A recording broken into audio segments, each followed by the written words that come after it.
Vamos a Primera de Corintios capítulo 3, a continuar donde nos quedamos en esta mañana. Estamos hablando acerca de la fe de los antiguos. Y el Señor nos ha movido a reflexionar sobre la fe de Abel. Y creo que esta es la exposición número 6 de Hebreos 11:4, que es donde el texto donde estamos apoyados, pero no vamos a leerlo ahora, vamos a continuar donde nos quedamos. Estamos hablando acerca de la fe de Abel, una fe de la cual Dios dio testimonio al aceptar sus ofrendas. Y no solamente habló por su fe mientras estuvo en vida, sino que dice que aún muerto todavía habla por medio de su fe. Y esto nos está llevando a una serie de revelaciones que tiene que ver con el altar, el diseño de altar sobre el cual adoró Abel. Y el énfasis de Dios es que solamente las ofrendas son aceptables donde se adora en su diseño. Y hemos visto por la revelación que el diseño del Padre ha sido la vida del Hijo. Que todo el que dio una ofrenda aceptable a Dios fue porque adoró en el espíritu del Hijo. Esa ofrenda debió tener el aroma de Cristo. Y entendemos eso cuando dice que el espíritu de Cristo estaba en los profetas que ministraron en el antiguo pacto. Lo único que todavía el Señor no había hecho el implante del corazón nuevo, sino que el Espíritu venía y ese Espíritu de Jesús daba una palabra y ellos actuaban en esa palabra. El diseño era lo que ellos percibían de Dios en la revelación por la palabra y adoraban conforme a la palabra mediante la cual el Señor se les había revelado. No inventaron su altar ni tampoco su adoración. Ellos adoraron en obediencia, y la obediencia a la palabra es el Espíritu de Cristo. Entonces, nosotros vimos que Dios tipologizó el altar en muchas formas: un lugar geográfico de encuentro, una edificación de piedra o de tierra, un templo, un tabernáculo, donde había un lugar santo y un santísimo. Y después reveló el Señor, que es lo que vamos a ver en esta tarde, que Dios aspiraba el templo de nuestro ser para establecer su altar en nuestros corazones. Y hoy se adora, como le dijo a la samaritana, no en Jerishim ni en Jerusalén, sino en espíritu y verdad. Diga conmigo, desde el corazón. Entonces ahora el altar santifica la ofrenda. El altar del corazón santifica las ofrendas que entregamos al Señor y aún el lugar físico donde adoramos. Porque de nada vale este lugar o cualquier otro lugar, o lo que cantamos, ofrendamos, diezmamos o hacemos, si el corazón no está correcto. Amén. ¿Ustedes lo creen? Amén. Así lo dijo el Señor. Si vienes a traer tu ofrenda al altar y allí te acuerdas que alguien tiene algo contra ti, aguanta allí tu ofrenda y ve y reconcíliate.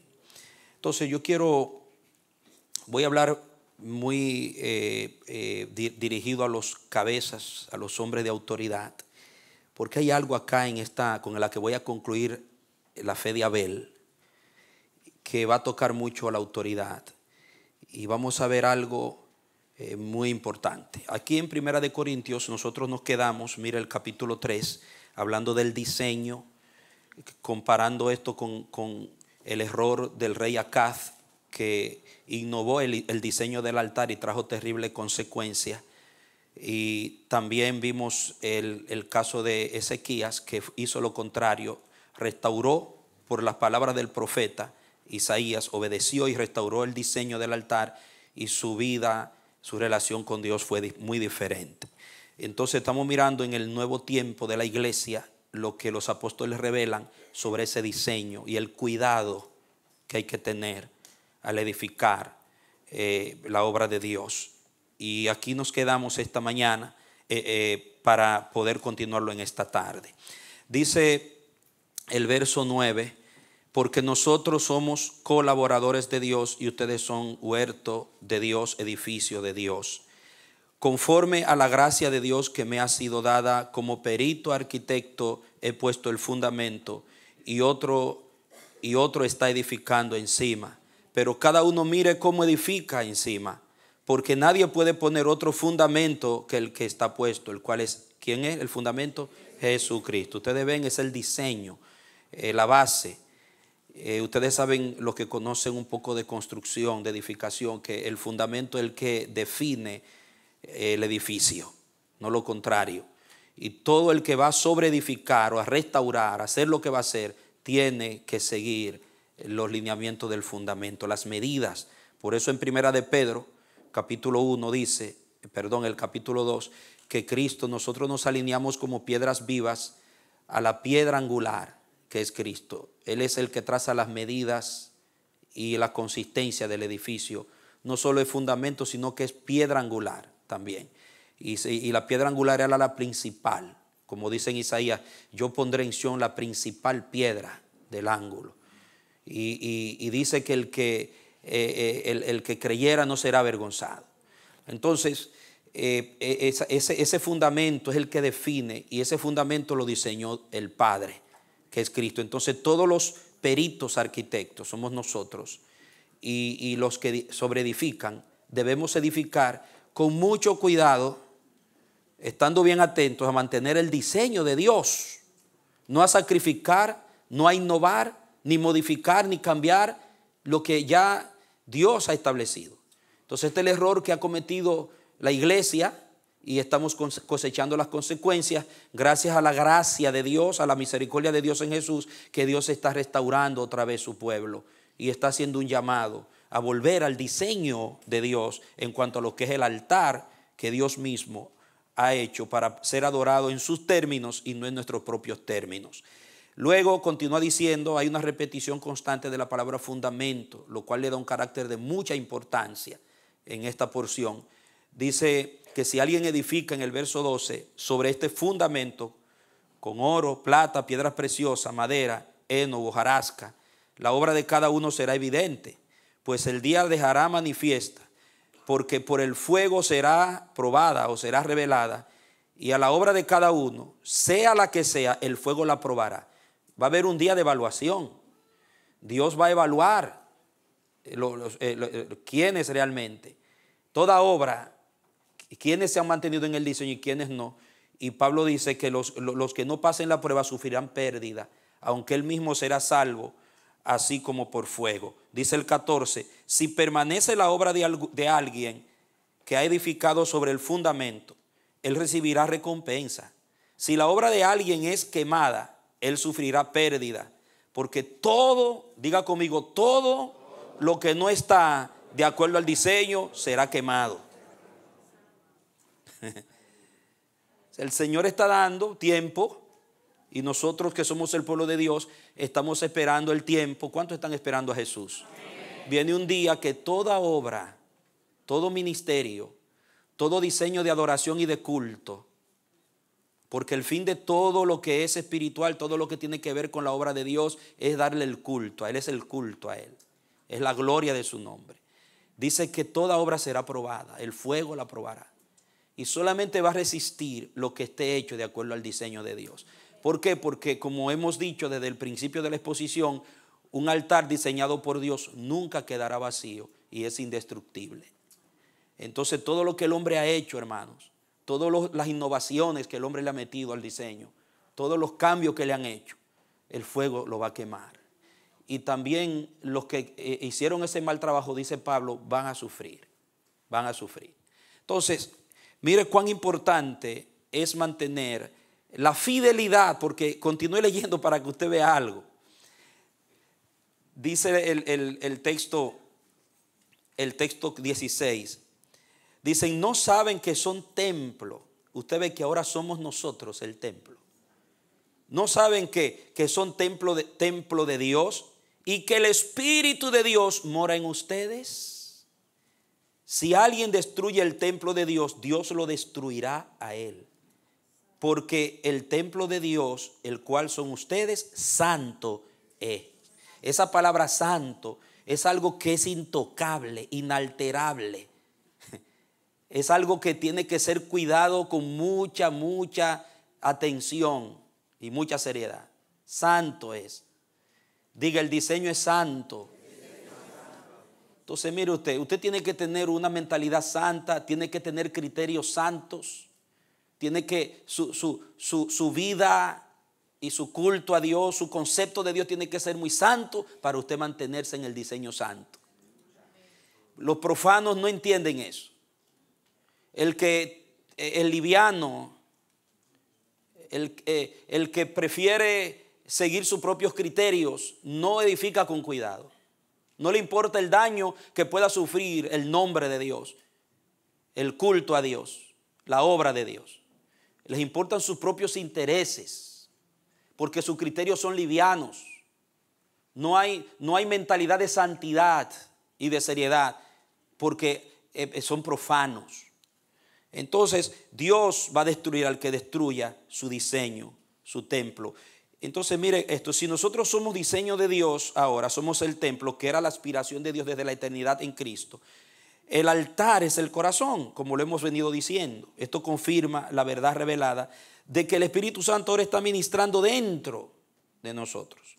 Entonces, para que nosotros podamos adorar y dar un culto conforme al diseño original de Dios y no en un diseño falso. Entonces así Dios puede revelarse. ¿Por qué? Porque el objetivo de Dios es revelarse en el culto, revelarse en tu comunión con Él, revelarse en ti a través de ti. Para eso tiene comunión, para eso tiene relación con nosotros, para Él revelarse en su persona, en su carácter. Y si el diseño ha sido alterado, cambiado, profanado, modificado, innovado, Dios no puede revelarse, porque Dios nunca se ha revelado ni se revelará en un diseño falso, alterado, innovado o cambiado. Dios se revela en su diseño original. Estamos reafirmando lo que hemos dicho para entrar a la parte. Ahora Pablo termina comunicándonos lo siguiente. Dice el 18, nadie se engañe a sí mismo. Mire, si alguno entre ustedes se cree ser sabio, ¿por qué? Porque usted es un perito arquitecto que está sobreedificando sobre un fundamento, y si usted se cree tan sabio que toca el fundamento, no, el que hizo ese fundamento no sabe lo que hizo, hay que modificarlo. Usted se cree demasiado sabio. Y Pablo dice, si alguno se cree ser sabio en esta edad presente, hágase necio para llegar a ser sabio. Hágase como el que no sabe, para que llegue a ser sabio, porque eran los falsos maestros que entraron a la iglesia de Corinto y estaban dañando lo que Dios había construido a través del apóstol Pablo. Pablo puso el fundamento de Cristo, pero fueron falsos apóstoles, hicieron un daño terrible. Cuando ustedes ven cómo estaba la iglesia en Corinto, Dios no se podía revelar en ese diseño. Una iglesia entregada a la inmoralidad, a la idolatría, a las divisiones, idealizando a los hombres, siguiendo hombres y no a Dios. Esa iglesia estaba hecha un desastre, y Pablo escribe para corregir y volver a enfocarlos en el diseño original. Y Pablo dice, los que están dañando el diseño van a tener consecuencias, porque se creen sabios. Mejor es que se hagan como que no saben, para que puedan ser sabios. Porque la sabiduría de este mundo es locura delante de Dios, pues está escrito, Él prende a los sabios en la astucia de ellos. Y otra vez, el Señor conoce los pensamientos de los sabios, que son vanos. Así que nadie se gloríe en los hombres, pues todo es de ustedes, sea Pablo, sea Apolo, sea Pedro, sea el mundo, sea la vida, sea la muerte, sea lo presente, sea lo porvenir. Todo es de ustedes, y ustedes de Cristo, y Cristo de Dios. Ese es el diseño.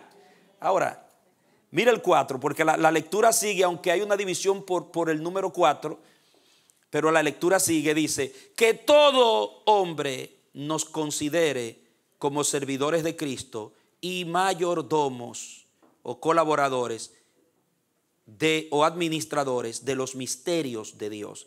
Ahora bien, lo que se requiere de los mayordomos es que cada uno sea hallado como fiel. Ok. Fiel al diseño. ¿Quién es un fiel? El que se mantiene en la verdad de Dios. El diseño es la verdad de Dios. El diseño es lo que Dios ha hecho y lo que debe ser mantenido. Y se es fiel cuando se mantiene el diseño de Dios. Pablo dice, nosotros lo único que aspiramos es ser tenidos como fieles, no como sabios, ni como importantes, ni como elocuentes. No estamos buscando la preferencia de ustedes. Estamos buscando ser fiel a lo que Dios nos ha entregado. Wow. Y eso tiene que ver con el manto. Diga el manto. Había un manto apostólico. Pablo decía, yo no tengo ningún derecho a hacer alarde del manto si no cuido el diseño. Yo no estoy aquí tratando de proyectarme yo como apóstol o como tal, ni como maestro, ni como sabio. A mí lo que me quita el sueño, mi celo, mi dolor es el diseño de Dios.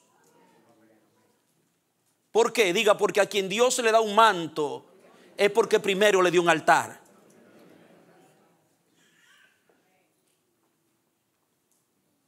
Nadie, amados míos, que no entienda esto, que el manto, la autoridad, la responsabilidad, todo lo que Dios nos ha concedido depende de un altar. Sin el altar nada vale nada. No hay futuro, no hay consistencia, no hay permanencia, no hay satisfacción. Y yo te quiero ilustrar esto con algo que me mostró el Espíritu en el Antiguo Testamento. Pon un marcador ahí, por favor, y ve conmigo a Primera de Reyes. El Señor le dio a Salomón un manto, el manto de su padre. David cuidó el manto. En un momento se descuidó y se dio cuenta y corrigió, se arrepintió, volvió al diseño original. Pero cuando Salomón tomó el lugar de su padre, hubo un grave descuido, lamentado por los profetas en ese tiempo y por el Dios que le encargó la responsabilidad de ser colaborador para ser rey sobre su pueblo. Y Salomón falló. Salomón se desvió. Dice en Primera de Reyes capítulo 11, desde el 1 hasta el 8, habla de lo que pasó, que Salomón se entregó, se dañó su corazón y por satisfacer a sus mujeres les construyó altares en lugares que Dios no había escogido.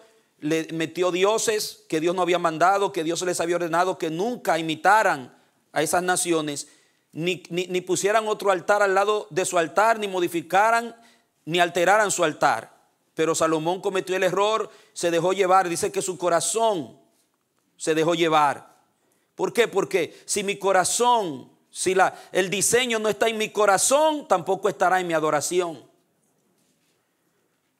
Porque el altar realmente es desde el corazón, como lo hemos visto.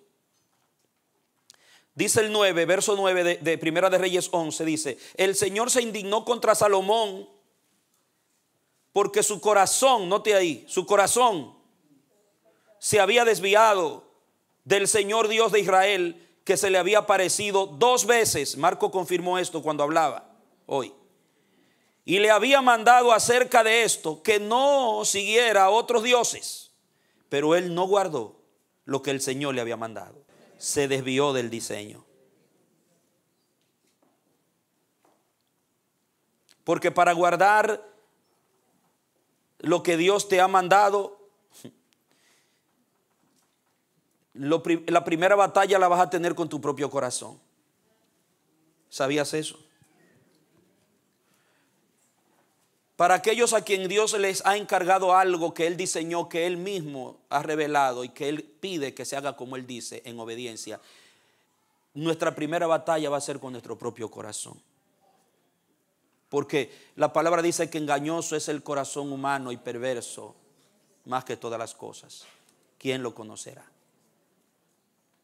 Y Salomón fue vencido por los caprichos y deseos de su corazón.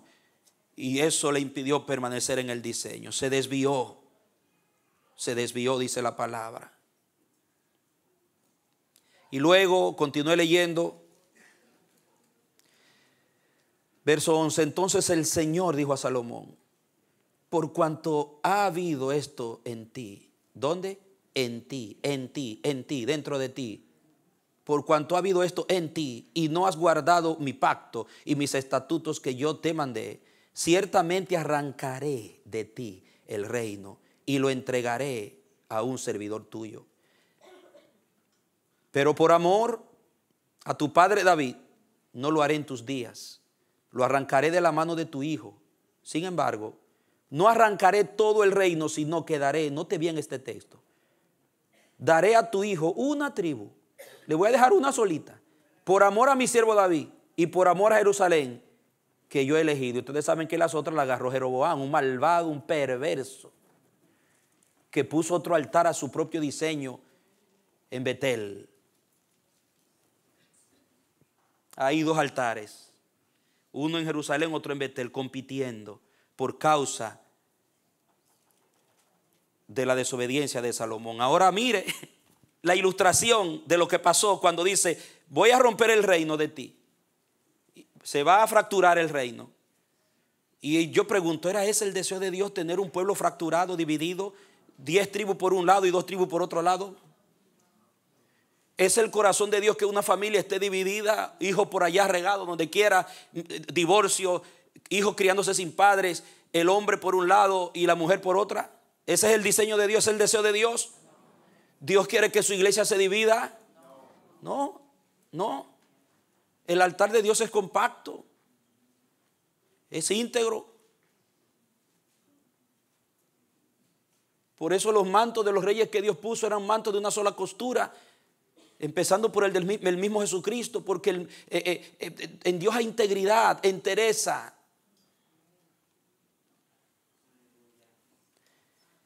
¿Y qué pasa? Se va a fracturar el reino, diga, por descuido del diseño, porque si el altar no se mantiene, el pueblo no se puede mantener. Todo lo define el diseño de Dios. Y los padres, las madres, gente que tenemos autoridad, quienes hemos recibido un manto, los ministros, pastores, los ministros de Dios en cualquier área ministerial, como Pablo dice, los colaboradores, los peritos, tenemos una responsabilidad muy sagrada que no podemos descuidar ni tomar livianamente. Y el error más grande que ha sucedido en el pueblo de Dios es que se ha tomado muy livianamente algo que es tan caro y tan serio.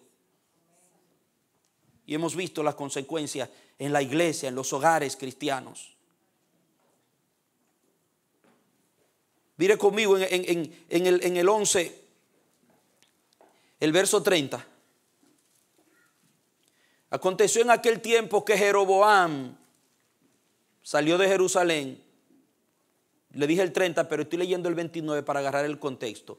Y el profeta Ahías de Silo lo encontró en el camino. Este estaba cubierto con, ¿qué estaba cubierto? Diga, un manto nuevo. El profeta tenía un manto. Dios le dijo al profeta: mira, agarra un manto nuevo. Fue por instrucción de Dios que lo hizo, para que me le des esta ilustración a Jeroboam y le digas lo que yo tengo pensado hacer. Tomó un manto nuevo y los dos estaban solos en el campo, allí en medio del campo, ellos dos solitos. Entonces Ahías tomó el manto nuevo que llevaba sobre sí, lo rasgó en 12 pedazos. Gracias, amado, gracias por su atención. En 12 pedazos. Y dijo a Jeroboam: toma para ti 10 pedazos, porque así ha dicho el Señor Dios de Israel: he aquí, yo arranco el reino de la mano de Salomón, y a ti te daré 10 tribus. Pero él tendrá una tribu por amor a mi siervo David y por amor a Jerusalén, la ciudad que yo he elegido de entre todas las tribus de Israel. Porque me han dejado y han adorado a Astarte, diosa de los sidonios, a Quemos, dios de Moab, y a Moloch, dios de los hijos de Amón. No han andado en mis caminos para hacer lo recto ante mis ojos y guardar mis estatutos y mis decretos como su padre David. Pero no quitaré de su mano todo el reino, porque lo he puesto como gobernante todos los días de su vida, por amor a mi siervo David, al cual yo elegí y el cual guardó mis mandamientos y mis estatutos. Pero quitaré el reino de mano de su hijo, y a ti te daré las 10 tribus. Si usted no cuida su altar, usted no me puede hablar de autoridad. Usted no puede hacer alarde de manto si usted no guarda el diseño del altar. Porque del diseño del altar depende la honra del manto, no lo contrario. El problema es que cuando nos aferramos tanto al manto y nos enamoramos del manto y acariciamos el manto y le cambiamos el color al manto. Hoy lo quiero azul. No, ya ese azul hace tiempo que me están mirando con el manto azul. Vamos a teñirlo de rojo. Y hoy lo quiero verde. Y el manto se convierte en un jueguito, en una diversión para satisfacción propia, para autoproyección, para mis gustos, para cumplir mis intereses. Entonces, si usted está enfocado en el manto, en los colores del manto, en el lujo del manto, ¿usted cree que usted va a cuidar el altar? Es todo lo contrario. Me acerco a ti, pueblo, para decírtelo. Hay que cuidar el altar. Dios se encarga del manto. Cuando tú y yo cuidamos el altar, Dios se encarga del manto. Porque quien debe escoger quién se va a quedar con tu manto es Dios, no eres tú. Quien debe escoger cuánto durarás con ese manto es Dios, no eres tú. Dios te encarga el diseño. Él se encarga del altar. ¿Sabe por qué Salomón perdió el manto? Porque descuidó el altar. ¿Y sabe qué pasó con el manto? Fue rasgado en 12 pedazos. ¿Cuántas familias están desunidas, rasgadas? ¿Cuántos ministerios están rasgados? Hermano, hay familias que viven juntas bajo un techo, pero están divididas, están fracturadas. Hay matrimonios que están bajo el mismo techo durmiendo en camas separadas. Los hijos hoy por hoy en la mayoría de los hogares no ven la unidad del diseño de Dios, porque las familias no tienen altar.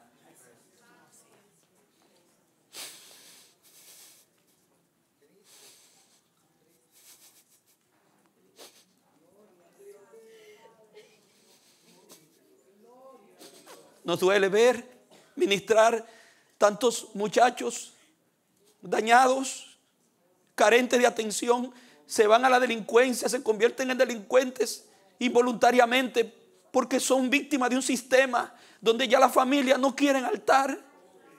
Quieren que Dios le dé de todo, quieren que Dios los malcríe, quieren que Dios le dé una casa, quieren que Dios le dé el carro, quieren que Dios le dé la salud, quieren que Dios le dé todo, pero no quieren que les dé un altar.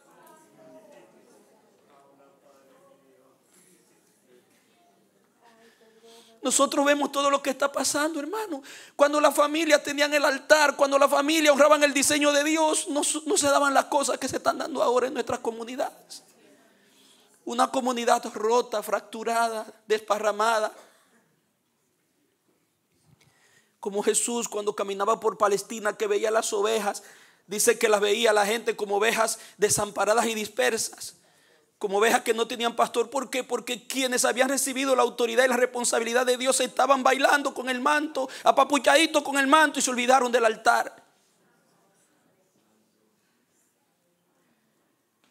¿De qué vale que yo diga yo soy la cabeza en mi casa, yo soy el hombre, yo soy el marido, yo soy el papá, yo soy, si yo no cuido el diseño del altar? No vale de nada.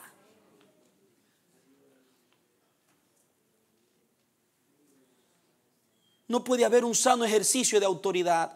No puede haber un próspero cumplimiento de responsabilidad. No puede haber un camino moral, un camino en el hogar, un camino sano y santo en el hogar, si no se cuida el diseño de Dios del altar.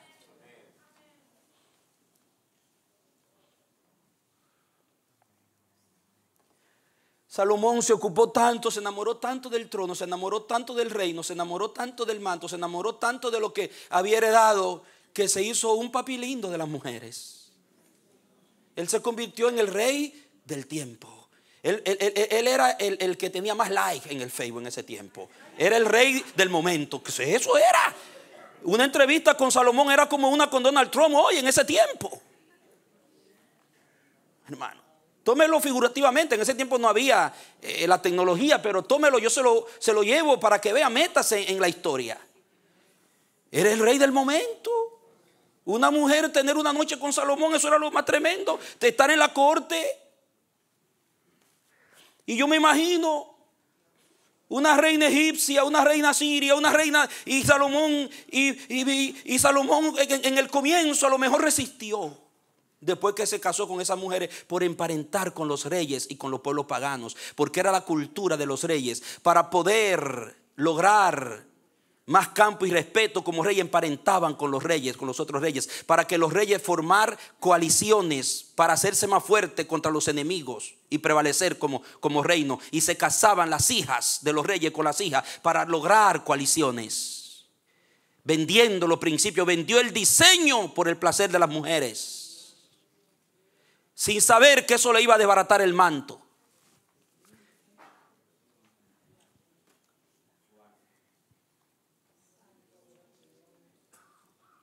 Llegó un momento que comenzaron los yugos desiguales a manifestarse, que ese, ¿saben? El efecto del yugo desigual. Ay, Salomoncito, hazme un altarcito a mi Dios Quemos, por favor. Y mira, mujer, no me hable de eso. Los huesos de mi padre David se revoltean en la tumba si yo te levanto ay, no, pero venga acá, entonces tú no me amas. Voy a hablar con mi papá para que te quite el apoyo. La Biblia no lo dice, pero yo estoy infiriendo, mostrándole de qué se trataba este asunto. Si usted se entra a la tienda de Satanás, va a tener obligatoriamente que hacer negocio con él. Con el diseño no se juega. Y volví al otro día, ay, Salomoncito, la otra, ay, un bueycito, el toro, el buey api. Levántame uno. Mujer, no me hable de eso, que yo no puedo. Nosotros tenemos el altar de Jehová solamente. Aquí no se puede, no puede haber otro altar. Hasta que en la camita, como hizo Dalila con Sansón, mi amor, Salomoncito, está bien, no me haga un buey grande, pero uno chiquitito, que no nadie lo vea. En la esquinita donde yo hago cardio, ahí en mi habitación, ahí. Pónmelo ahí, donde yo hago cardio. Hasta que lo convencieron, a lo mejor le hizo un bueycito chiquito a uno de Quemo chiquitito y nadie lo veía. Poquito a poco se metió el espíritu de Satanás y dañó el diseño. Hermanos, se empieza chiquito, cediendo cosas pequeñas. Porque el que no entiende la envergadura de la responsabilidad de Dios, el que no entiende la envergadura de su responsabilidad como padre, como esposo, como pastor, como ministro, lo que es el manto que tiene encima, va a ceder por sus propios gustos. Y eso es lo que está pasando.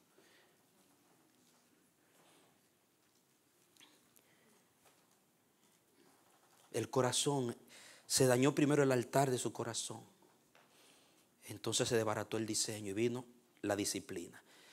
La tristeza por la que pasó el pueblo de Dios después del fracaso de Salomón, el cautiverio, y hasta el día de hoy están las consecuencias. Entonces llegó el momento, cuando vino el cumplimiento del tiempo, que Cristo viene a poner las cosas en orden. Diga, alinear el corazón, a quitar las cenizas viejas, a barrer las levaduras, para que Dios pueda tener otra vez su diseño. Ustedes recuerdan que yo le dije a usted que para Dios poderse mostrar, poderse revelar, tiene que ser en su propio diseño. Entonces, si Dios decide revelarse, ¿qué es lo primero que tiene que hacer? Restaurar su diseño.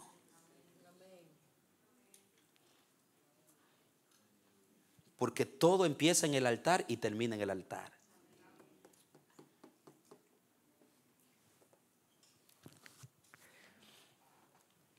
Muévase conmigo. Biblia, pastor. Usted sabe que a mí me gusta moverme en la palabra. No me gusta hablar mucho de mí mismo, sino con la palabra. Es lo que hemos aprendido. Juan 2. Bueno, antes de ir a Juan 2 le voy a mostrar algo, porque no puedo entrar a Juan 2 antes de mostrarle el 1. Juan 1.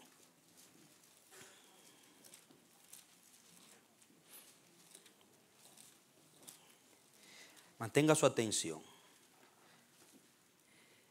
Verso 14 dice: y la palabra se hizo carne y habitó entre nosotros, y vimos su gloria, gloria como la del unigénito del Padre, lleno de gracia y de verdad. Vimos su gloria.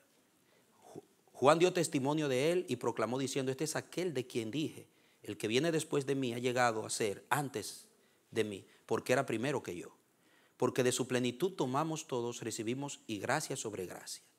La ley fue dada por medio de Moisés, pero la gracia y la verdad nos ha llegado por medio de Jesucristo. Y mire el 18: a Dios nadie lo ha visto jamás. Hoy, ¿qué pasó con todas esas cosas que nos habla el Antiguo Testamento, Dios no se había podido revelar a la plenitud que Él quiso revelarse todavía. Había dado pincelazos en el Antiguo Testamento, pero la revelación plena vino en Cristo, porque Cristo vino a restaurar el diseño original.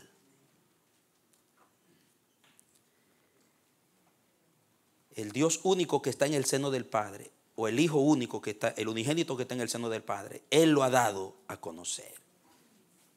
Mire, ¿cómo reveló su gloria? ¿Cómo vieron su gloria? ¿Dónde mostró Jesús su gloria? Cuando usted ve en Mateo 17 que Jesús quiso transfigurarse, ¿a dónde se fue? Con 3 de sus discípulos. A un monte alto. Se fue a un monte allá, un monte elegido por Dios. ¿Por qué no se fue al templo? ¿No se ha preguntado? Porque según la cultura religiosa del Antiguo Testamento, la revelación de Dios era en el templo. La gloria bajó al templo, como bajó al tabernáculo. Se supone que Jesús debería ir a revelarse, a mostrar la gloria al templo, pero no fue al templo. Nunca mostró su gloria en ese templo. Se fue a un monte allá arriba y ahí se transfiguró y le mostró la gloria. Y usted va a ver que cuando Pedro habla de esa experiencia, dice que lo vimos en el monte alto, donde el Padre le manifestó su gloria. Hermano. ¿Por qué? Porque el Señor no se revela en un diseño alterado. ¿Cuánto quieren que el Señor se revele en su casa? Que Dios se muestre en tu vida y en tu hogar. Tienes que revisar el diseño de tu altar. Porque si estás sirviendo a tu manera, si lo estás siguiendo a tu manera, si le estás respondiendo a tu manera, no se va a revelar. Porque eso es un diseño tuyo, o de la religión, o de donde saliste, donde te sacó, todavía lo tienes ahí. Tiene que ser conforme, diga, levante su Biblia, diga a su manera, míralo ahí, a su manera. Obediencia es superior a sacrificios.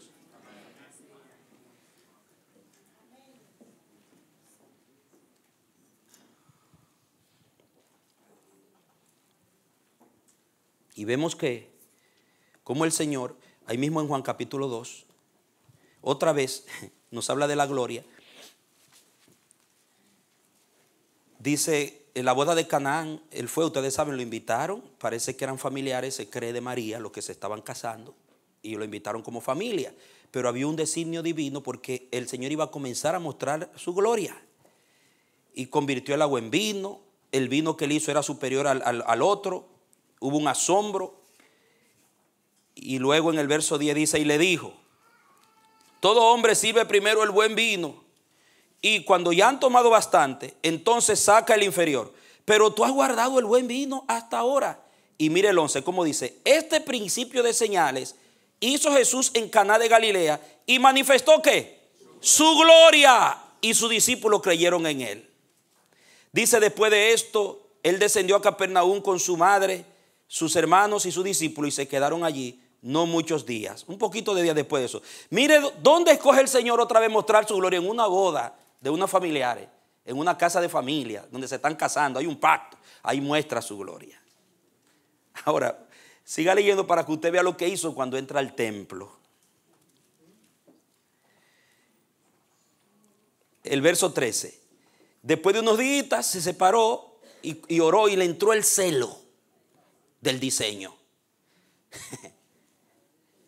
Porque había en Jesús un celo por el diseño. Diga, celo por el diseño. El hombre, el padre, el esposo que no tiene, cristiano, que no tiene celo por el diseño, no verá gloria de Dios en su casa.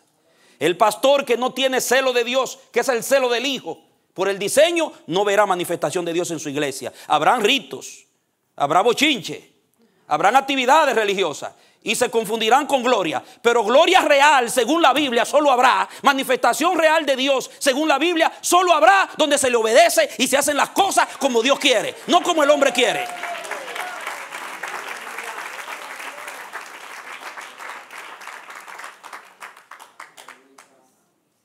Pero es que otros lo hacen.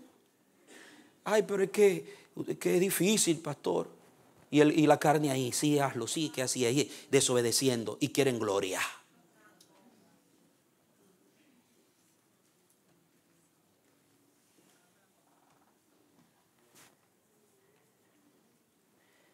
el manto se rompe donde no se mantiene el diseño. Y muchos se ofenden cuando son corregidos y confrontados, pensando que quien los corrige, que lo quiere llevar a Dios y al diseño de Dios, le quiere hacer daño, le quiere incomodar la vida. Santo. Por eso crucificaron a Cristo, porque confrontó la liviandad y el relajo que tenían con el diseño de Dios. Siga leyendo. Verso 13, estaba próxima la Pascua de los judíos y Jesús subió a Jerusalén. Halló ¿dónde? En el templo a los que vendían vacunos, ovejas y palomas y los cambistas sentados.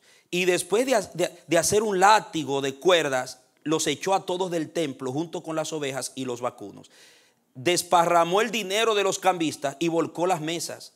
A los que vendían palomas les dijo: quiten de aquí estas cosas y no hagan más de la casa de mi padre casa de mercado. En Mateo 21 dice: mi casa será llamada casa de oración. Ese es el diseño. Y ustedes la han convertido en casa de cueva de ladrones. Le cambiaron el diseño. Dos purificaciones, al comienzo del ministerio y al final. Aquí dice: quiten de aquí todas estas cosas y no hagan de la casa de mi padre. Esta casa fue diseñada para mi padre, para la gloria de mi padre. No es para hacerlos ricos a ustedes. No es para satisfacer sus mezquinos deseos de lucro, sus intereses egocéntricos y hedonistas. El manto que ustedes tienen no fue para eso. Es para velar por el diseño y para que haya gloria de Dios.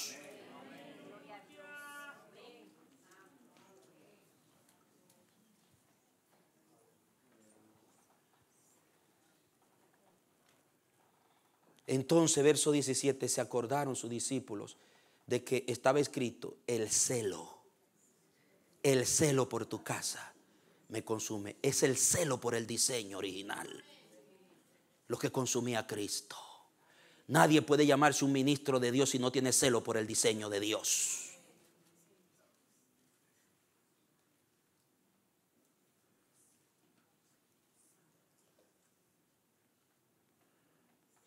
Es el celo de Dios lo que nos va a llevar a nosotros a guardar el diseño y a sacrificar nuestros mezquinos intereses para que prevalezcan los de Dios.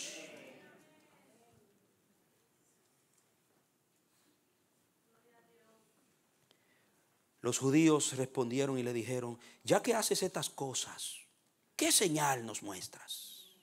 Y no acabo de hacer una en la boda de Caná. ¿Qué señal nos muestra? O sea, la idea es, como dice Mateo: ¿con qué autoridad tú haces esto? Danos señal de que tú verdaderamente tienes el manto para hacer esto. Oigan, ellos con el manto rasgado, pervirtiendo el diseño, y al que tenía el verdadero manto lo juzgan, lo subestiman, como que está haciendo eso por sí mismo.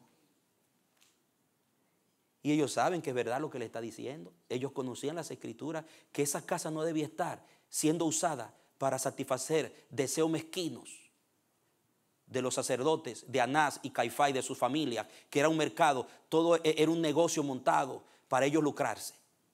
Esa casa fue diseñada para satisfacer la gloria de Dios.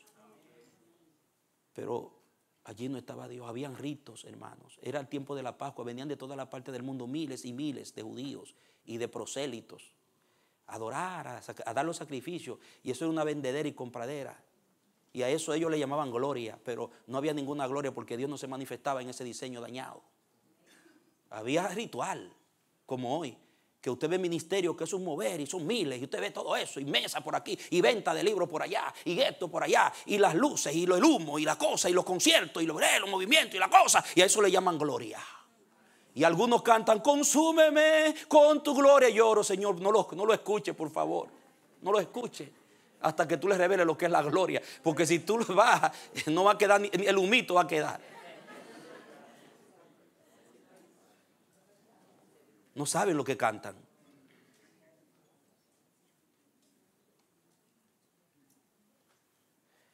Para que baje la gloria hay que restaurar el altar, hermano.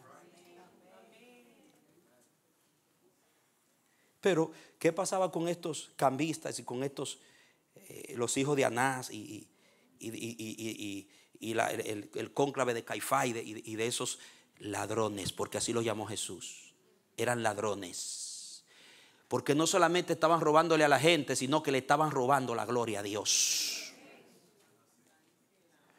Diga, porque el que modifica el diseño, el que lo altera, el que lo cambia, es un ladrón de gloria, porque lo hace para su vanagloria.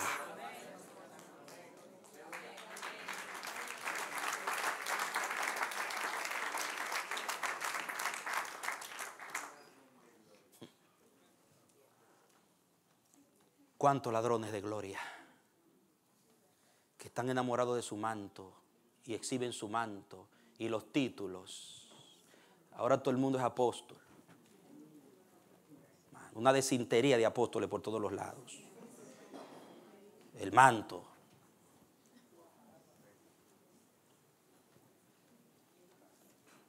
Yo creo que hay apóstoles, sí, hay apóstoles.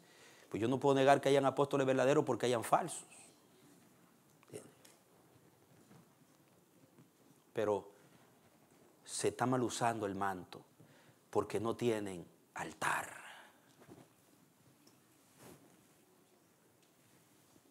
Como pasó aquí. La mente de estos tipos no estaba en la gloria de Dios, no estaba en el diseño, hermano. La cabecita de ellos no estaba en eso. Ellos estaban en seguir acrecentando sus aranceles, su patrimonio. Ellos estaban en el dinero que entraba, deseando que llegara la Pascua para ganar plata, para vender animales, para montar su mercado. Ellos no estaban interesados como hoy.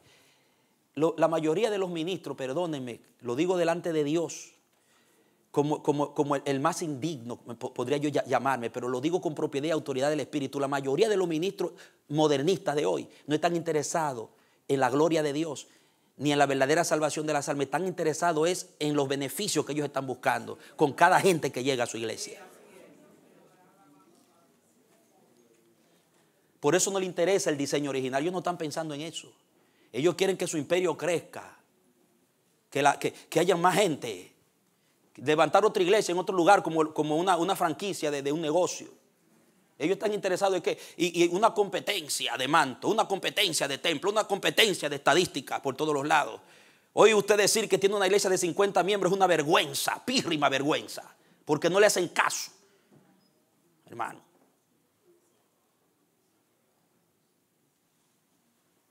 Buscando el Facebook, buscando el YouTube, buscando el figurar, no que figure Dios, sino a ellos y su ministerio. Enamorado de su manto, enamorado de los beneficios que le da el ministerio. Por eso es que ahora usted ve que cualquiera se convierte, no importa de dónde Dios lo haya sacado, él mismo se hace pastor. ¿Por qué? Porque se han dado cuenta que hoy ser pastor puede convertirse en un gran negocio por lo que han pervertido el diseño. Por eso usted dele gracias a Dios y adórelo si Dios lo tiene todo en una iglesia que le predica la sana palabra hoy. Porque están muy escasas. Están muy escasas.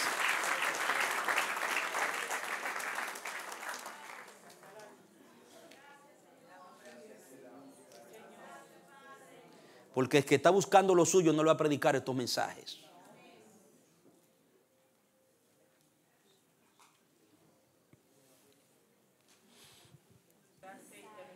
Y mire, siga leyendo para que vea algo. Estamos llegando.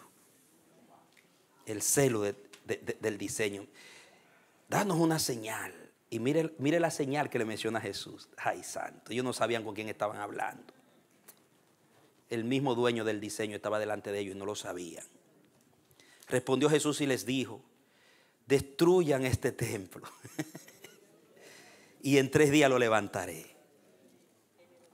¿Cómo es que en el contexto de la purificación del templo físico, que no era el de Dios, era el de Herodes, cuando usted estudia, yo le hago un reto, métase y googlee el templo de Herodes y estudie la historia de ese templo para que usted vea. Herodes nunca, cuando renovó ese templo, fue un diseño para la gloria de Herodes, porque Herodes estaba perdiendo la simpatía con el pueblo y para congraciarse políticamente le renovó el templo, le puso mármol. Era una de las maravillas del mundo. Que ustedes ven que en una de las caminatas de Cristo en Jerusalén, los discípulos le dicen: Señor, mira qué templo y mira los diseños. ¿Y qué le dijo Jesús? No quedará piedra sobre piedra que no sea derribada. Era un orgullo ese templo.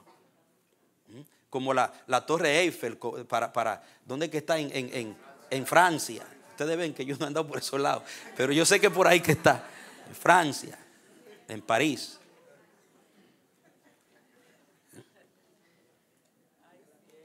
No quedará piedra sobre piedra. Y en el contexto de la purificación dice: destruyan este templo, porque él sabía que lo iban a crucificar. Y en 3 días lo levantaré. ¿Sabe qué está diciendo Jesús? Yo voy a renovar el diseño. Cuando yo me levante al tercer día, se va a renovar el diseño, porque voy a levantar una iglesia con un corazón diseñado por mi espíritu, que me va a dar las ofrendas que yo quiero. Santo. Sin darse cuenta, ustedes van a contribuir a que se restaure el diseño. Lo van a hacer involuntariamente. Dice que la iglesia es el cuerpo de Cristo, pero resucitado en un nuevo diseño de corazón.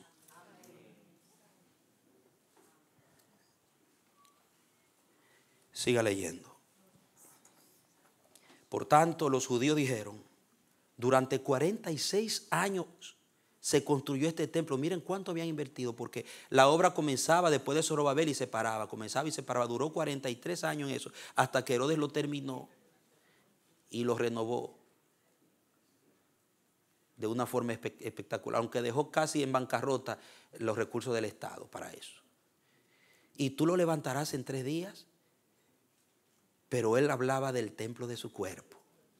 Por esto, cuando fue resucitado de entre los muertos, sus discípulos se acordaron de que había dicho esto y creyeron las escrituras y las palabras que Jesús había dicho. ¿Lo entienden?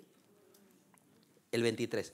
Mientras él estaba en Jerusalén en la fiesta de la Pascua, muchos creyeron en su nombre al observar que las señales que hacía, pero Jesús mismo no se fiaba de ellos. ¿Por qué? Porque los conocía a todos y porque no tenía necesidad de que nadie le diera testimonio acerca de los hombres, pues él conocía lo que había. ¿Dónde?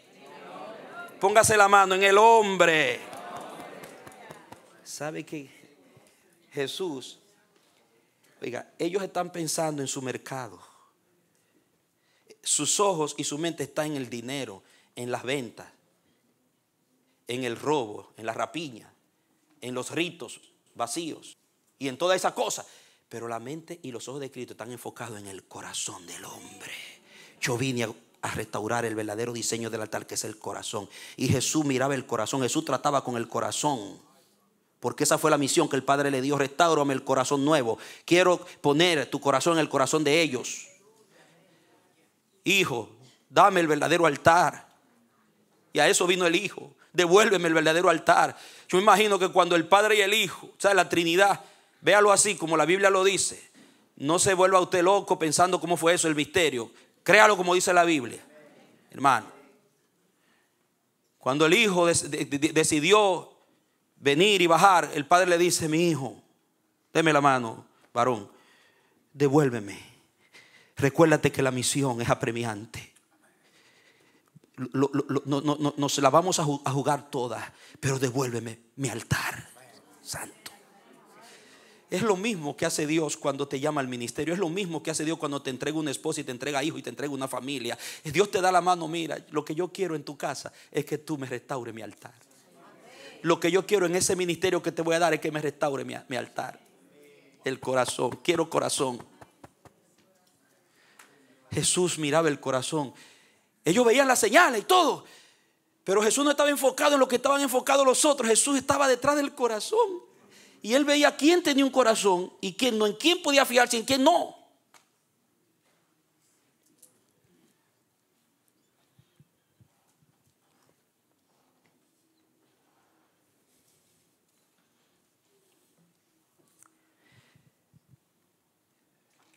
Mire, vaya conmigo a Hechos 1. Oiga, el tiempo vuela, familia, el tiempo vuela. Hechos 1. Hablando de ese nuevo templo que él vino a restaurar, ese altar que él vino a restaurar.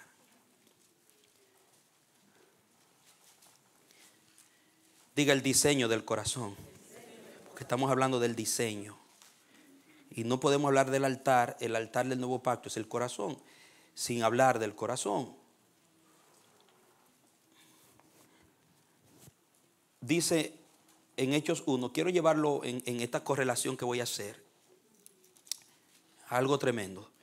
1:12 dice: entonces volvieron a Jerusalén desde el monte que se llama de los Olivos, el cual está cerca de Jerusalén, camino como de 1 kilómetro. Y cuando entraron, subieron ¿dónde? Al aposento alto, donde se alojaban Pedro, Juan, Jacobo y Andrés, Felipe, Tomás, Bartolomé, Mateo, Jacobo, hijo de Alfeo, y Simón el celote, y Judas, hijo de Jacobo. Todos estos perseveraban ¿qué? Unánimes en oración, junto con las mujeres y con María, la madre de Jesús, y con los hermanos de él. Recuerde que ese aposento estaba en la casa de un padre de familia. Y ese padre de familia debió ser un hombre justo. En esa casa había un altar. Y Jesús elige esa casa para manifestar la gloria, para restaurar la iglesia, para traer la iglesia, para comenzar allí la restauración del diseño original. No los mandó al templo, los mandó a Jerusalén, pero ellos no fueron y se metieron en el templo. Aunque entraban al templo a testificar, a evangelizar, a veces en una de las horas de la oración iban a orar, como iba Pedro y Juan, y oraban en el templo. Pero es después que se da la venida del Espíritu Santo. Jesucristo en su ministerio, cuando lo apresaron, dice: yo todos los días estaba enseñando en el templo. Él enseñaba como enseñaban los demás, con autoridad, pero nunca se manifestó en el templo, nunca mostró su gloria como lo hizo en el monte alto. Y como lo hizo en la boda de Canaán, que dice que mostró su gloria. Es difícil leer un texto que diga que Jesús entró al templo y mostró su gloria en el templo. Ahora, cuando va a venir el Espíritu Santo, se va a cumplir la promesa. Escoge el aposento alto de una casa de un padre de familia, no el templo, porque ese diseño estaba dañado. Estaba destinado a ser derribado piedra sobre piedra.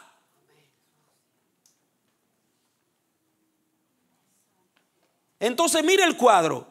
Ahí están orando, esperando los 120 en el aposento alto, donde había un altar al diseño de Dios. Corazones cambiados, corazones con el celo del Hijo por el diseño, ardiendo en oración. Sin embargo, cuando usted va al capítulo 2, mire, dice en el verso 11: al llegar el día de Pentecostés, era la fiesta, eran los ritos sin presencia.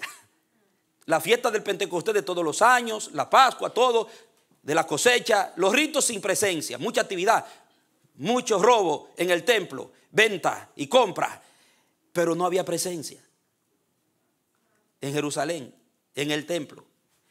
Pero dice que ellos estaban en esa misma fecha, que Dios la hizo converger con el Pentecostés, con la fiesta, para mostrar la diferencia. Estaban todos reunidos unánimes en un mismo lugar, y de repente vino un estruendo del cielo como que soplaba de un viento violento, y llenó toda la casa donde estaban sentados. Entonces aparecieron repartidas entre ellos lenguas como de fuego, y se asentaron sobre cada uno de ellos.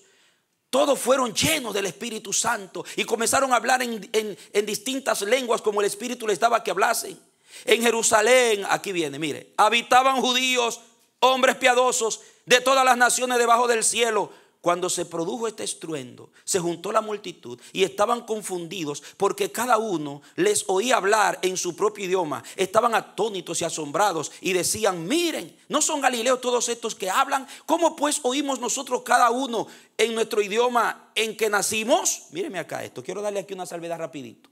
Dice: nosotros les oímos hablar en nuestro idioma. Así dice tu Biblia. Todos son galileos los que hablan, pero nosotros les oímos hablar. Los dispensacionalistas, como le llaman, que dicen que el don de lengua no es para hoy, que dicen que el don de lengua es un idioma, ellos interpretan esto como que los apóstoles y los 120 estaban hablando era idiomas. Es imposible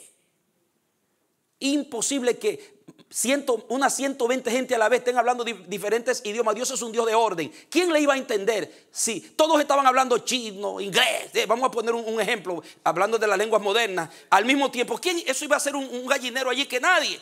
Dice, les oímos hablar. Hermano, ellos estaban hablando la lengua del Espíritu, pero el Espíritu Santo mismo se la traducía en el idioma de ellos. Porque ahí está la manifestación de la gloria. ¿Por qué? Porque cuando Nimrod dañó el altar, cuando Nimrod por su propia vanagloria dañó el diseño, Dios tuvo que confundir la lengua para dividir. Pero Dios se dijo en ese mismo día, dijo, un día voy a volver a unir, uniendo las lenguas. Voy a mostrar mi gloria.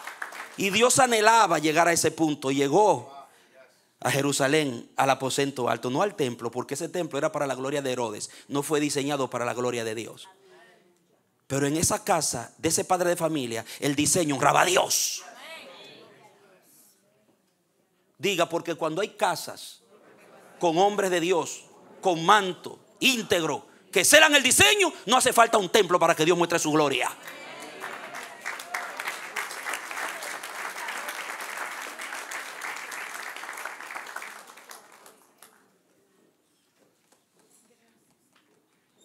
Y aquí Dios manda la lengua del Espíritu y se la traduce a todos. Y ahí une para hacer un altar de todas las naciones. Y de ahí se va el evangelio y comienza Dios a restaurar su diseño. ¿Puede entenderse eso? No era que ellos hablaron idioma, ellos los oían en su idioma, que es diferente. No se deje engañar. Entonces, yo lo que quiero puntualizar, le di esa salvedad, porque cuando me bautizó el Espíritu Santo, el Señor me hizo revisar toda mi doctrina, porque yo no creía en el hablar en lengua. Yo me formé en un seminario, por no decir un cementerio, ¿entiendes? Donde algunas cosas me ayudaron, pero muchas me dañaron. Y cuando me bautiza el Espíritu Santo en la habitación de mi casa, el Señor me humilló y me llevó a revisar toda mi teología del Espíritu Santo y de los dones. Y tuve que ser honesto ante Dios y humillarme y aceptar que yo estaba equivocado. Entonces, ahí fue donde Dios comenzó a abrirme sus misterios. Amados, lo que quiero puntualizar es que usted ve el ambiente que hay en el aposento alto y mire el ambiente que hay abajo en el templo y en los rituales. Una gran diferencia. El altar alterado, innovado, dañado, pervertido. Había muchos ritos, mucha bulla, mucho afán, mucho desasosiego, mucho cosas. Y no había presencia, no había Espíritu de Dios. Esto no es un asunto de bulla, esto no es un asunto de mucha actividad. Esto no es un asunto de apariencia, hermano. Esto es un asunto de presencia, diseño. Y en ese aposentito alto, unos 120, tenían la gloria de Dios. Y bajaron con la gloria de Dios. Denle un aplauso al que vive.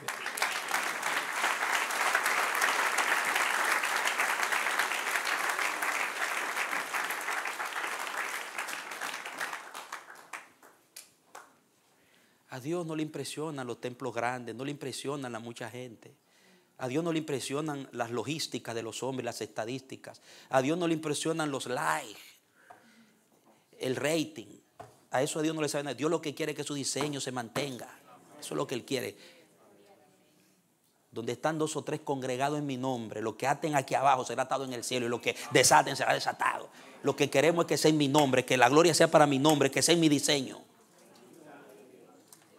Entonces esa iglesia usted la ve, usted sigue en todo el libro de los Hechos, usted va a ver la restauración del diseño. El Espíritu Santo agarra a Jerusalén, agarra a Judea, agarra a Samaria y se va hasta lo último, restaurando el diseño, restaurándole el altar, restaurando los corazones. Ahora, cuando usted ve la vida de esos templos que ya no eran piedras, de esos templos que ya no eran un local físico, de esos templos que eran vidas, que caminaban, que hablaban, templos vivos con corazones nuevos, altares aquí del corazón. ¿Cómo vivían esa gente? ¿Cómo se manifestaba Dios? ¿Cómo respondía Dios las oraciones de esa iglesia? Ustedes lo han leído en los Hechos, que hasta la tierra temblaba, los cielos se abrían, los muertos resucitaban, los paralíticos caminaban. Los mentirosos creían, dejaban de mentir y creían. Los sacerdotes y los mentirosos se morían, como Ananías y Zafira.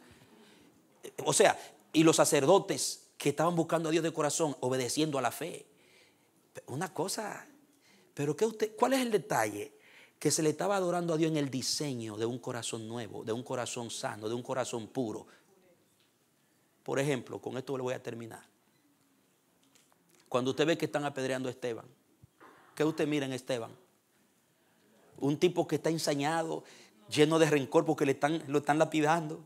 Y cuando Esteban habla, lo que dice: Señor, maldícelo, mátalo a todos, manda fuego del cielo como Elías y consúmelo. ¿No ves que me están matando, Padre?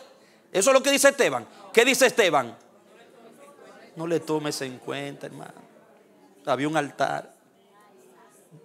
¿De dónde sacó Esteban para reaccionar así en un momento tan difícil, que lo están golpeando, lo están lapidando? Hermano, el diseño de Cristo, de la bienaventuranza. Él dijo: el diseño de este altar no permite que yo muera con rencor. Me van a matar, pero yo voy a morir limpio, porque yo soy un adorador.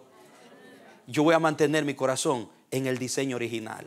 Cristo dijo: bendice a tus enemigos, ora por tus enemigos, no vayas a poner ofrenda con algo contra tu hermano, sea sano. Y Esteban dijo: yo no me puedo morir con un rencor, ni con rabia contra esta gente. Me voy a morir limpio. Denle un aplauso al que vive.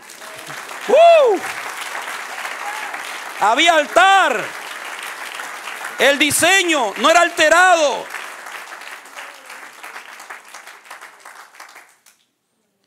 Cuando Pablo se convierte, que el Señor llama a Ananías.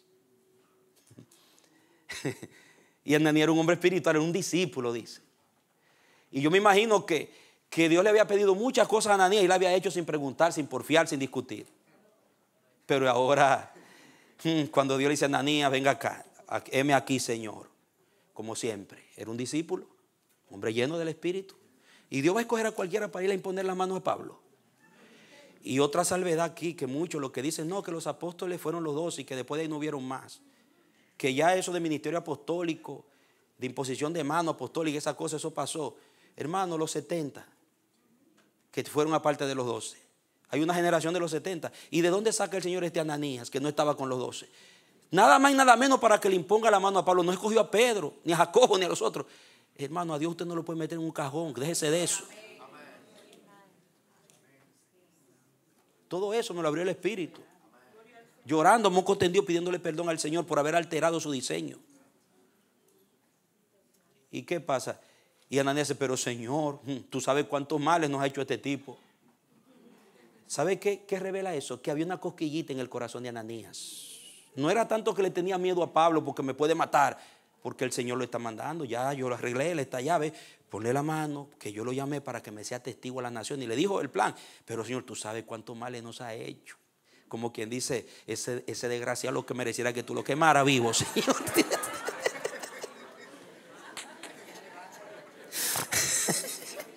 Y tú me mandas a darle el Espíritu, tú me mandas a ponerle la mano. Tú sabes lo que es una imposición de mano, Señor.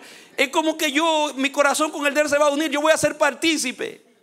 Le voy a dar la bendición que tú me has dado, la gracia. Voy a transferirle la gracia. Eso es porque tú gracia que recibiste, hermano. Y no era fácil ir a poner la mano a un tipo como Pablo. Tú eres loco. Dice que allá en Irán que el ayatollah se convierte y escogen a este varón para que le vaya a poner la mano al ayatollah.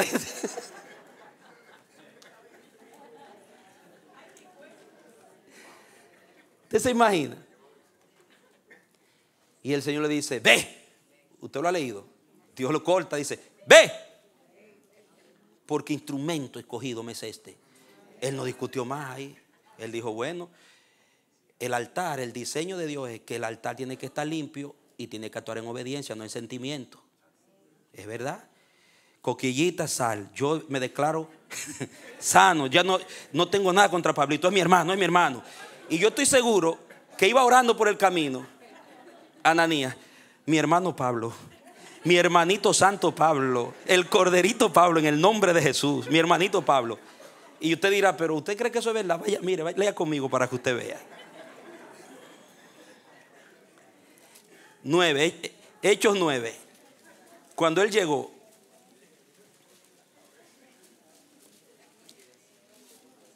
Verso 17. Vamos a leer desde el 15, mire. Y le dijo el Señor: ve, porque este hombre me es un instrumento escogido para llevar mi nombre ante los gentiles, los reyes y los hijos de Israel. Porque yo le mostraré cuánto le es necesario padecer por mi nombre. Entonces Ananías fue y entró en la casa, le puso la mano encima y dijo: Saulo, hermano. ¿Cómo le dijo? Dijo: yo tengo que someter el altar al diseño. Jesús me dijo: ora por tus enemigos, bendícelo. ¿Y cuánto más que mi hermano? Y al Señor ya lo arregló, lo salvó, se encontró. Mi hermano. ¿Y qué más le dice?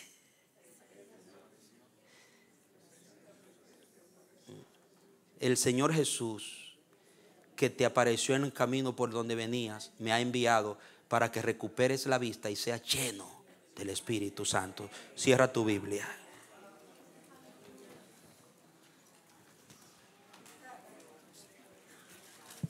Si te dio un corazón nuevo, te diseñó el altar. Ese corazón que tú tienes como creyente es un diseño de Dios. Tú no puedes alterar el diseño. Tú no puedes cambiar el diseño por tu conveniencia, pensando en que me dolió, en que esto, en que lo otro. Tú tienes que hacer lo que Jesucristo dice: someter tu corazón al diseño. Dile a tu hermano: ¿escuchaste? Ahora el otro dígale: ¿y tú también? Entonces, si hay, hoy el Señor te dice a ti también como Ananías: ve. Si hay un problemita, ve. Porque tú no puedes entregar ofrendas si no actúas conforme al diseño. Si quieres que Dios se manifieste en tu vida, en tu templo, hay que revisar el diseño del altar. Si quieres que se manifieste en tu casa, tu matrimonio, los hijos para con los padres, corazón, el altar tiene que actuar sometido al diseño, a la obediencia, el amor, diseño de Cristo. Cuando nosotros actuamos pensando en nuestro criterio, estamos alterando el diseño. Entonces nos es difícil entregar ofrenda, porque el altar santifica la ofrenda. ¿Se puede entender todo esto? Entonces ve. Si hay algo que te está haciendo cosquillita con alguien, ve. Y dígale: hermano, hermanito, Dios me mandó aquí. No podemos seguir así. El altar tiene que estar limpio como Dios lo diseñó. Un corazón nuevo no puede tener cargas que no vienen de Dios. El celo por el altar te llevará a humillarte. El celo por el altar te llevará a sacar todo, a barrer toda la ceniza, toda la levadura, todo lo que pueda haber ahí en el altar que no debe estar ahí. Porque usted fue llamado a adorar en obediencia, a adorar en el diseño. El nuevo pacto, el corazón de Cristo no guarda rencor. El corazón de Cristo no es vengativo. El corazón de Cristo no es un corazón subversivo. El corazón de Cristo obedece. Y esto para todos nosotros. Que Dios nos ayude, porque Él está restaurando. Y la iglesia tiene que volver a ese diseño que se ha dañado. Entonces, por eso termino esta serie de Abel. Ya después voy a entrar a otro antiguo. Este primer antiguo nos dio todo esto, para que usted vuelva a la página y revise todas las enseñanzas de Abel y vuelva a un repaso, para entrar otra vez al siguiente antiguo que el Espíritu nos va a sacar. Hay mucha tela para cortar, pero la fe es algo, hermano, que es nuestra vida. El justo por la fe vivirá. Y la fe tiene que manifestarse como Dios la ha diseñado. Un hombre de una fe verdadera da sacrificios excelentes. Sus ofrendas son excelentes, aspira a la excelencia. Y excelencia no es protocolar, no es natural. Excelencia empieza en tu corazón, en tu espíritu, tus actitudes, tu amor, tu deseo, tu obediencia. Tu obediencia. Y que nuestra cabeza, nuestra mente prioriza el diseño de Dios, no nuestros propios intereses. Porque mire todo lo que pasó con esos hombres que caminaron con Dios, pero se desviaron. Porque su cabecita se enfocó en el manto, se enfocó en lo que Dios le había dado, se enfocó en las cosas de este mundo y se olvidaron del diseño y sacrificaron al diseño. Entonces nuestra cabeza tiene que estar primero el diseño, primero el reino y su justicia. No le hagan altar a Mamón, No adoren a Mamón. No le den prioridad a lo material y a este mundo. Primero al diseño. Que eso empieza por nosotros los ministros. Si yo me enfoco más en que la iglesia está creciendo, en que esto y lo otro, en que lo otro, yo no voy a poder pensar en el diseño. El diseño primero, lo demás secundario. Hay que cuidar lo que Dios nos ha entregado. Retén lo que tienes para que ninguno tome tu corona. Dele un aplauso al que vive y reina. Amén. Gloria a Dios. Amén. Amén. Gracias te damos. Gracias, Padre, que nos ha dado tu palabra y podemos sentarnos a recibirla, porque tú nos diste oídos para oír y nos ha dado corazón entendido para entender. Gracias que con esta enseñanza has tocado lo profundo de nuestro ser para autoevaluarnos. Nos llevan a una autoevaluación. ¿Cómo estamos adorando? ¿Como Abel, como Jesús? ¿O estamos adorando en nuestros propios términos? Oh Señor, que la excelencia en todo lo que somos y lo que damos, la excelencia bendita del Hijo, atrape nuestro ser, atrape nuestros corazones, se apodere de nuestras mentes. Llévate la liviandad, llévate el descuido, llévate el tratar las cosas santas como un relajo, como cosas seculares. Llévate de nosotros todo lo que banaliza lo sagrado.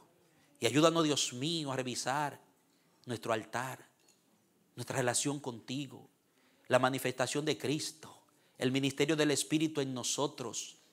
Queremos que tú nos ayudes, porque si tú no nos das la luz y la capacidad, no lo podremos lograr. Yo sé que muchos de nosotros tenemos lucha para tener un tiempo con Dios de paz, de reposo, de autoevaluación, para doblar nuestras rodillas. Hay una gran lucha para levantar un altar familiar en este tiempo, pero levanta los altares familiares. Levántalos. Vuelve a levantar los altares en la casa. Oh, que los maridos, los esposos, los padres podamos volver a tomar el manto, Dios mío, y alinearlo con el altar. Perdónanos porque nos hemos aferrado más al manto y a las cosas que ha puesto bajo nuestra administración que al diseño del altar. En la mayoría de los hogares cristianos hoy ya no hay altar. Ay, Padre, que vuelvan esos días como en la antigüedad, que los padres se sentaban con sus esposas y sus hijos alrededor de una hoguera, que lo hagamos hoy alrededor del calentador o alrededor en la sala, en un lugar, y oremos, tenemos un tiempo juntos donde entronemos tu nombre. Así lo que se ha separado se volverá a unir, lo que está fracturado volverá a ser uno, como el Hijo vino a hacer con la iglesia. El manto que fue rasgado en Cristo volvió a ser restaurado y lo tenemos nosotros encima. Padre, obra en cada hogar, que podamos cumplir nuestra responsabilidad, porque solamente podremos hablar de manto cuando verdaderamente cuidemos el altar. No nos dejes cometer el error de Salomón. No nos dejes cometer el error de los sacerdotes del templo, de Herodes y de aquellos. Danos el espíritu del Hijo. Pon en nosotros el celo por el diseño. Que cuando lloremos sea porque celamos lo tuyo. No nos dejes soltar una lágrima por lo nuestro propio, sino por lo tuyo que necesita ser restaurado. Como el hijo que lloró sobre Jerusalén. Llorando el hijo. Dios mismo en la tierra sobre un monte llorando. ¿Quién pudo creer eso? Diciéndole a Jerusalén: oh Jerusalén, Jerusalén, qué tipología de la iglesia, que matas a los profetas y destruyes a los que te son enviados. ¿Cuántas veces quise tenerte debajo de mis alas, como la gallina su polluelo, y no quisiste porque no conociste el tiempo de tu paz? Y lloró porque los profetas que venían a corregirla y a llevarla al diseño no los aceptaron. Que hoy, Dios mío, inclinemos el oído y el corazón a quienes nos quieren llevar de nuevo al diseño de tu corazón, y que se levante un celo santo por el orden de Dios, por el diseño divino, por una casa donde se te honre, por familias restauradas bajo la cobertura del manto divino de Cristo. Yo te lo ruego junto a mis hermanos, que este mensaje llegue a muchos, Padre, y que pueda llevar a reflexión a muchos hijos tuyos, que es posible que se hayan alejado del diseño, ministros, porque queremos ver tu gloria verdadera. No queremos más ritos, ya estamos sobresaturados de ritos, rituales, oh Dios, y rutinas. Se ha convertido tu casa en una casa de rituales y rutinas, cuando debe ser un lugar de manifestación del poder de tu presencia. Tú quieres manifestarte aún más, darte a conocer y mostrar tu rostro. Ay, Señor, te lo rogamos, vuelve tu rostro a tu pueblo que invoca tu nombre. Oh, si pudiéramos cantarlo en esta tarde. Señor, vuelve tu rostro a tu pueblo que invoca tu nombre. Aquí nos humillamos, y si debiéramos humillarnos cada vez que doblemos nuestras rodillas, nos gemir por el altar. Llévanos a gemir por el diseño de Dios en las naciones. Llévanos a gemir por el diseño de Dios en nuestras casas, en nuestras iglesias. Que nuestro gemir sea tu diseño. Que volvamos a darte las ofrendas que a ti te agradan en el espíritu y el corazón del Hijo. Limpia el corazón, limpia el corazón. Ayúdanos a ser como Ananías, que era un verdadero discípulo, cuyo corazón estaba alineado contigo, que tenía un manto y también tenía un altar, que cuando le dijiste ve, él no siguió porfiando, aunque tenía reserva con Pablo, sino que fue y le dijo: hermano, recibe la vista, Jesucristo me ha enviado. Muchos lo rechazaron, pero Ananías fue. Y así seamos nosotros con nuestros hermanos. Que el pasado quede enterrado. Que no sigamos hablando de lo que nos hicieron o no nos hicieron. El Espíritu clama y te dice, iglesia, que como el Padre echó tus pecados a sus espaldas para no acordarse de ellos, que tire a tus espaldas las ofensas y no te acuerdes más de ellas. El hombre a su mujer, la mujer a su varón. Olviden el pasado, entierren ese pasado, quítenlo del medio, vuelvan al diseño, porque viene gloria. Viene gloria.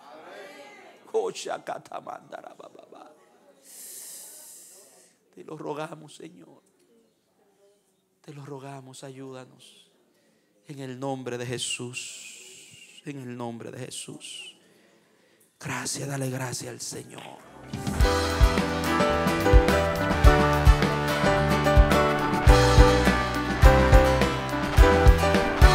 Este ha sido su programa Voz de Restauración.